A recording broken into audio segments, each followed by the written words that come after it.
좋아요, 구독. 미국 시장 그리고 암호화폐 시장 함께 알아보는 순서죠. 오늘도 김 PB 전문가 연결되어 있습니다. 안녕하세요. 안녕하세요. 투자 쉽게 하자 김PB입니다. 간밤 미국 3대 지수 좀 업데이트를 해볼까요? 네, 지수의 약보합세 속에서 극도의 혼조세를 보인 미국 증시였습니다. S&P 500은 0.47%, 나스닥은 0.16%, 다우지수 0.72% 약보합세로 마감을 한 상황이고요. 종목 간에도 격차가 굉장히 심했습니다. 그래서 테슬라나 엔비디아 쪽은 여전히 큰 강세를 보인 데 반해서 에너지 쪽은 큰 약세를 보이고 있는 상황입니다. 버블 논란이 굉장히 많이 있더라도 아직은 수급이 강한 엔비디아나 테슬라 쪽이 잘 오르는 모습이거든요.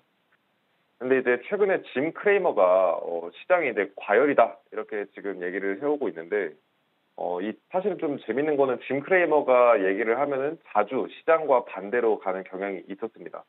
실제로 뭐 망하지 않는다고 했던 은행들이 망하거나 짐 크레이머가 얘기하는 방향과 반대로 가는 경향이 있곤 했거든요. 그래서 현재 사실 증시가 과매수 상태인 거는 사실 주식 3일차도 알만한 얘기이고 전문가들은 더더욱 우려를 하는 상황은 맞지만 짐 크레이머가 이렇게 저렇게 얘기를 하니까 오히려 비과학적이지만 더 오를 수도 있지 않을까? 뭐 이런 생각도 해보게 돼요. 그래서 염두에 둬야겠다는 생각이 들고 그 정도로 항상 뭐 짐 크레이머가 얘기하는 것과 항상 시장이 반대로 가곤 했습니다. 그 미국 CNBC의 짐 크레이머 프로그램 진행자잖아요. 그 사람이 이제 펀드 매니저 출신인데 좀 이제 자기 소신이 강하죠. 근데 숫자를 좀 더 보면은 좀 덜 틀릴 텐데 말이죠. 어쨌든 엔비디아는 좀 올랐는데 우리나라 시장에 영향을 많이 줄 수 있는 필라델피아 반도체 지수도 내리고 마이크론 테크놀로지 주식도 내렸습니다. 맞습니다. 전반적으로 반도체 지수 그리고 이제 반도체 종목들 그다음에 빅테크 종목들이 전반적으로는 거의 대부분 약세였고요. 반도체주가 약세인데 반해서 엔비디아만 나홀로 강세를 보였습니다. 그리고 빅테크주들 약세에도 나홀로 엔비디아가 이제 좀 그나마 상승세를 보였는데 엔비디아 같은 경우는 말할 것도 없이 강력한 수급에 의한 상승세가 크게 작용한 효과로 보이고요. 최근에 이제 수급이 강력한 종목들만 유독 강세를 보이고 나머지 종목들은 약세를 보이는 경향이 강합니다. 그러니까 쉽게 말해서 빅테크주들 다 떨어져도 이제 일부 종목들 그리고 엔비디아 이쪽만 이제 집중적으로 수급이 몰린다고 볼 수 있겠고 이제 테슬라 같은 경우에도 다른 종목들이 다 하락해도 물살을 거슬러 올라가서 테슬라 쪽에서만 이제 수급이 집중되기 때문에 이제 딱 이렇게 전반적으로 시장이 혼조세를 보일 때 유독 더 이제 돋보이는 상승세가 나오지 않았나 싶고요. 엔비디아와 테슬라 두 종목 다 기술적 지표나 뭐 이제 재무제표나 뭘로 봐도 사실은 꽤나 지금 고평가되고 있는 상황이고 위태위태한 상황은 맞지만 여전히 단기적으로는 상승세를 잘 보여주고 있는 이런 상황이어서 뭔가 저 같은 경우는 이제 안전하게 투자를 하실 거면 단기 투자를 별로 권장하지는 않지만 뭔가 이제 잠깐의 이제 매수 매도로 단기 트레이딩으로 수익을 잘 내는데 좀 일가견이 있으신 분들은 엔비디아나 테슬라 쪽으로 관심을 많이 가져보시면 좋지 않을까 이런 생각이 듭니다. 방금 그 화면에 나온 시세판을 보면은 사실은 엔비디아 녹색 그리고 테슬라는 더 녹색 뭐 이런 느낌이 좀 있는 정도로 테슬라가 아주 큰데 테슬라가 올라간 게 말이죠. 이제 보면은 자동차 주식에서 GM4도 주가 내리고 도요타 주가는 더 많이 내렸습니다만은 테슬라 올랐어요. 목요일 날 인도의 그 모디 총리가 백악관에서 만찬이 있는 것 같은데 같이 좀 참석을 하나 보죠? 네, 그 일론 머스크 같은 경우는 모디 총리와 비공개 만남을 갖고 인도 현지 공장 설립 계획 그리고 이제 전망 이런 것들에 대해서 직접 브리핑을 진행할 예정입니다. 그간 테슬라는 인도 진출을 수년간 시도를 했지만 너무 높은 수입 관세로 인해서 계속 고전하고 있었습니다. 마진이 크게 안 남을 수 있다라는 거죠. 근데 이제 인도는 인구 14억 명의 거대한 시장을 갖고 있고 게다가 경제가 빠르게 성장을 하면서 부자들이 늘어나고 있습니다. 그래서 시장이 굉장히 커요. 게다가 인도는 오는 2030년까지 전체 자동차 판매의 30%를 전기차로 이제 대체를 해서 이제 전기차 판매량을 끌어올릴 건데 현재 2% 수준이니까 현재보다 15배 정도 전기차 판매량을 높일 거다라고 이제 얘기를 하는 거거든요. 그럼 당연히 전 세계에서 전기차로 가장 잘 알려져 있는 테슬라도 여기 이제 인도 시장에 들어오게 되면 당연히 수혜를 볼 수밖에 없겠죠. 어마어마한 인구의 전기차 판매량까지 15배 늘어난다고 한다면 사실 천문학적인 시장이라고 볼 수 있겠고 인구는 사실 지금도 늘어나고 있는 상황이라서 더더욱 고무적인데 이 관세만 어느 정도 해결이 되면 이제 테슬라에서 이제 좀 덤벼볼 만한 거죠. 그래서 이러한 이슈와 함께 최근에 수급까지 더해져서 테슬라 쪽에서 정말 큰 상승세가 나오고 있고 GM과 토요타 같은 경우는 중국 시장 점유율 하락 위기가 커지고 있다 보니까 좀 이제 약세를 좀 보이는 것 같습니다. 특히 시장도 좀 분위기가 사실 많이 안 좋다 보니까 이런 이제 어떤 시장 분위기에도 좀 약세가 이제 나온 게 한몫한 것 같습니다. 네, 테슬라가 계속적으로 5% 어제도 이렇게 올랐는데 리비안 관련해서 말이죠. 리비안이 테슬라의 슈퍼차징 스테이션을 이용을 하겠다 이런 뉴스들이 나온 것도 좀 도움을 줬나 봐요. 예, 맞습니다. 아무래도 이제 테슬라가 소위 말해서 전기차 주유소 사업을 이제 시작을 하죠. 근데 이제 시장 규모도 워낙 크고 뭐 몇백조 원 정도 규모가 되는 게 아니라 거의 2천조 원으로 내다보고 있는데 다른 전기차들마저도 테슬라의 어떤 이런 인프라를 쓰게 된다고 한다면 오로지 다 테슬라 쪽으로 이런 수혜가 집중되는 모습이죠. 테슬라는 전기차 판매로도 이미 선두에 서 있는 회사들 중에 한 곳인데 여기다가 이제 전기차 주유소 사업까지 선두주자를 달리게 되면 굉장히 이제 테슬라 쪽에서는 뭔가 내가 전기차 판매로 약간 조금 밀리더라도 전기차 이 충전 쪽으로 좀 이제 큰 두각을 드러낼 수 있기 때문인데요. 아무래도 인프라를 갖추는 것에 시간과 비용이 굉장히 이제 많이 드는데 반해서 이제 리비안이나 기타 이제 전기차 회사들은 테슬라처럼 뭔가 뚜렷한 어떤 이제 실적을 내지 못하고 있는 상황이기 때문에 인프라 이제 뭐 전기차 충전에 대한 인프라에 돈을 쓸 수도 없는 상황이고 전기차 개발에 더 집중을 해야 되는 상황이라서 오히려 테슬라 쪽에서는 뭔가 꼭 먹고 알 먹고 이런 상황이 된 것 같습니다.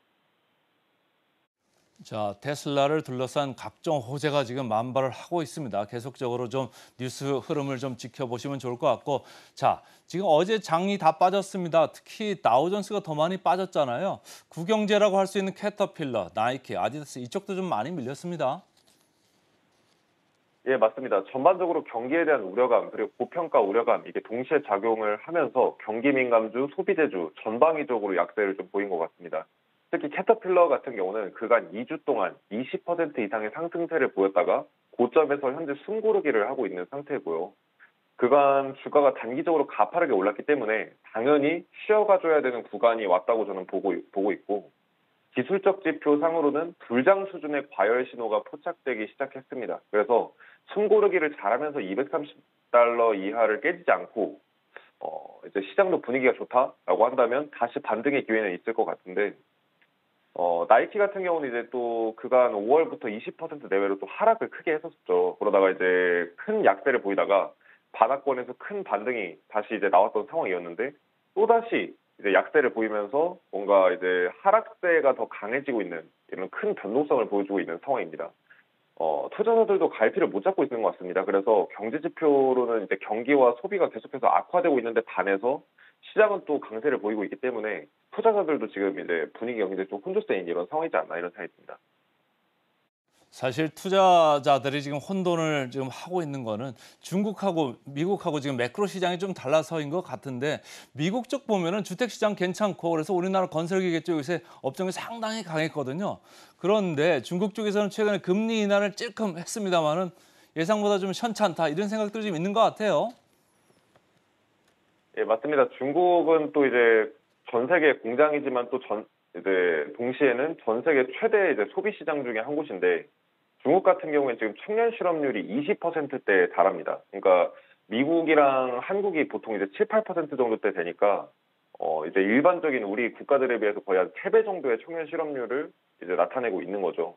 게다가 주택 시장도 전혀 회복이 안 됐고 개발사들 1위부터 마지막 업체들까지 전부 다 부도되거나 아니면 줄도산 위기에 있는 상황입니다. 그러다 보니까 이제 중국 뭐 이제 GDP 대비 민감 부채도 그렇고요. 전반적인 측면에서 일본의 잃어버린 이제 30년 직전의 어떤 상황보다도 더 버블이 컸던 상황인데 아직까지도 그런 버블이 남아 있는 상태에서 부동산 가격은 계속해서 떨어지고 있는 이런 상황이기 때문에 당연히 중국의 어떤 이런 경제 위기가 미국이나 다른 선진국에 영향을 미칠 수밖에 없습니다. 그래서 이제 시차를 두고서 영향을 미칠 텐데 미국도 주택 시장이나 전반적인 소비 지표 다양한 지표들을 봤을 때 명목적으로는 괜찮아 보이지만 인플레이션을 감안한 다음에 전년 동기 대비 기준으로 보면 크게 좀 안 좋아지고 있는 상황이거든요. 그래서 뭐 경기 선행 지수나 이런 것들을 보더라도 좀 이제 경기 침체가 임박한 수준으로 많이 하락을 했어가지고 이번에 하반기에 좀 뭔가 많이 좀 이제 리스크가 커질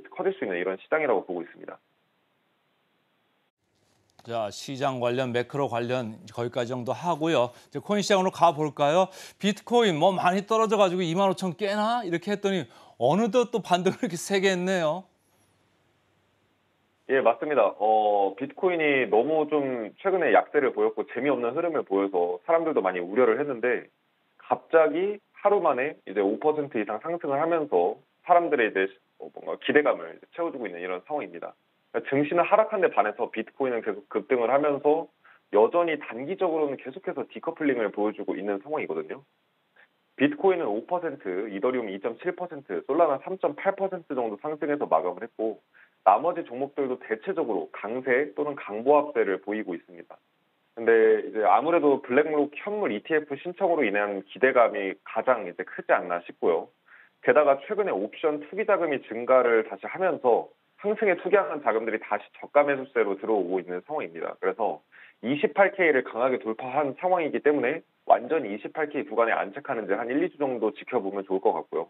안착을 확인하면 다시 단기적인 긍정성이 커지는 상황이긴 합니다. 하지만 그간 알트코인들이 너무 큰 약세를 보였습니다. 그래서 뭐 이제 하루에 이제 10% 이상도 하락하면서 굉장히 큰 약세를 보여왔고 그 약세 기조가 아직 회복이 안 된 상황이라서 뭔가 바닥에서 어느 정도 반발 매수세는 들어오고 있기 때문에 시장의 긍정성이 더해진 건 맞지만 아무래도 전반적으로 지금 이제 비트코인이나 리플이 그간 전반적인 이 암호화폐 시장의 엔비디아나 테슬라 같은 종목이었거든요.